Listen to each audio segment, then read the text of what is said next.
Shalom, shalom, shalom, mon ami, mon papa, mon maman, serviteur, servant de Dieu, fidèle. Nous bénissons Dieu pour cette opportunité qu'il nous accorde encore de pouvoir partager ces quelques portions des Écritures, de la parole du Seigneur. Aujourd'hui, nous faisons notre étude sur une personne très spéciale, très spéciale dans la parole de Dieu. Et nous allons là dans le Nouveau Testament. Luc chapitre 7, verset 2. La Bible a dit, « Un centenier avait un serviteur, auquel il était très attaché, et qui s'est trouvé malade sur le point de mourir. » Vous pouvez lire la suite, même au verset 3. Je vous laisse suivre ces passages au verset 3. En ce temps-là, lorsque Jésus eut achevé de faire entendre au peuple toutes ces paroles, il entra dans Capharnaüm. Il y avait un centurion, dont un esclave était malade et sur le point de mourir. Or, le centurion tenait beaucoup à lui. Ayant entendu parler de Jésus, il lui envoya des notables juifs pour lui demander de venir sauver son esclave.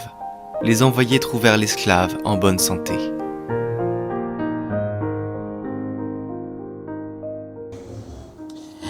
Alors, quand vous lisez le verset 3, vous remarquez qu'un homme qui n'était pas juif, il lance un appel auprès de Jésus. Parce qu'il avait déjà entendu parler de Jésus, que Jésus était en train de guérir les gens. Alors, il y a eu un de ses serviteurs qui était malade. Un serviteur par lequel il était vraiment attaché. Vous savez, il y a ce genre de serviteur que vous pouvez tout faire pour lui. Parce qu'il a été tellement fidèle dans le temps vis-à-vis de vous. Alors ce jour-là, ce serviteur est tombé malade. Alors le centenier romain, il va faire appel à Jésus. Il va appeler Jésus pour que Jésus puisse faire quelque chose pour guérir son serviteur. Alors on vient en informer Jésus. Jésus dit, « Ok, vous dites à la personne qui doit attendre parce que je dois arriver là où il se trouve. » Alors bien aimé, après que les anciens, ces hommes-là, sont arrivés auprès de Jésus, la Bible dit, ils vont adresser à Jésus des instantes supplications en disant, il mérite que tu lui accordes cela, car il aime notre nation et c'est lui qui bâtit notre synagogue. Ces gens-là ont témoigné pour ces centeniers romains. Alors, Jésus, la Bible dit, étant allé avec eux, n'était guère éloigné de la maison. Quand le centenier envoya des amis pour lui dire, « Seigneur, ne prends pas tant de peine, car je ne suis pas digne que tu entres sous mon toit. » Le centenier a envoyé ses amis pour qu'on puisse dire à Jésus, « Ne te dérange pas de venir chez moi.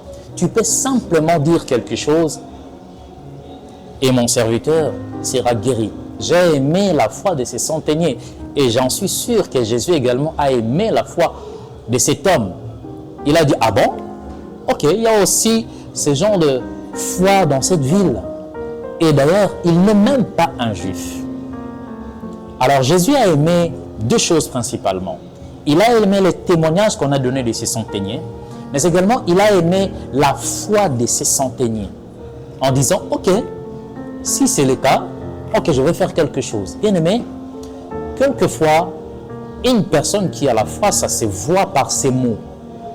Une personne qui a la foi croit à la puissance de Dieu qui peut résoudre toute autre chose. Il n'avait pas besoin que Jésus puisse arriver chez lui. Il avait juste besoin que Jésus puisse parler parce qu'il savait, si Jésus parle pour mon serviteur sera guéri. Il connaissait donc la puissance qui résidait derrière la parole de Jésus.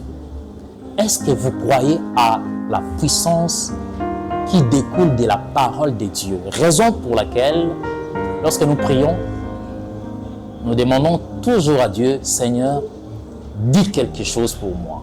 Parce que nous savons que lorsque le Seigneur dit quelque chose pour vous, toute impossibilité va disparaître.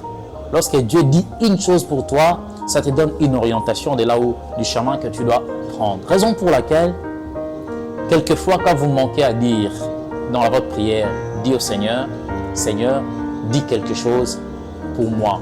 Cette prière était la chose qui a déclenché la guérison de son serviteur. Une personne qui a la foi peut apporter la restauration, peut apporter la guérison, peut apporter beaucoup de choses dans la vie des autres. Ta foi peut guérir les autres lorsque le Seigneur te bénisse.